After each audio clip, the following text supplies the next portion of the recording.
নমস্কার। আজকে মাসিক রাশিফল নিয়ে আলোচনা করব। জুন মাসটা কেমন যাবে আপনার রাশি।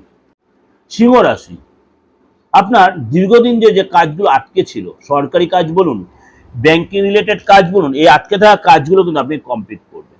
কোনো শুভ অনুষ্ঠানে আপনি অ্যাটেন্ড করবেন, কোনো মানে আপনার গেট টুগেদার কোনো প্রোগ্রামে আপনি যাবেন, এবং পুরনো যে ডিল আটকেছে সেগুলো আপনি অবশ্যই সেখানে আপনি রিকভারি করে সেখানে আর্থিক কালেকশন করতে পারবেন।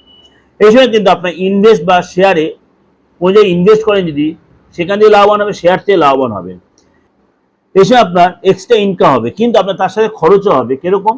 আপনার ইলেকট্রিক ইকুইপমেন্টস কিছু কেনা বা কিছু নষ্ট হয়ে গেল, ইলেকট্রিক্যাল বিল, বা এই সময় কিন্তু আপনার কোনো মেশিনারি ইনোভেশন, এসব পেছনে আপনার খরচ হবে।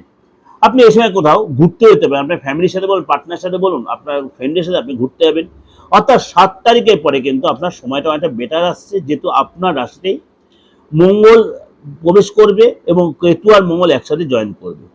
আপনার কিন্তু একাধিক গুড নিউজ কিন্তু আপনি পাবেন, কিন্তু আপনার মধ্যে রাগ জেদ ভীষণ বেড়ে যাবে, সেটাকে আপনার কন্ট্রোল করতে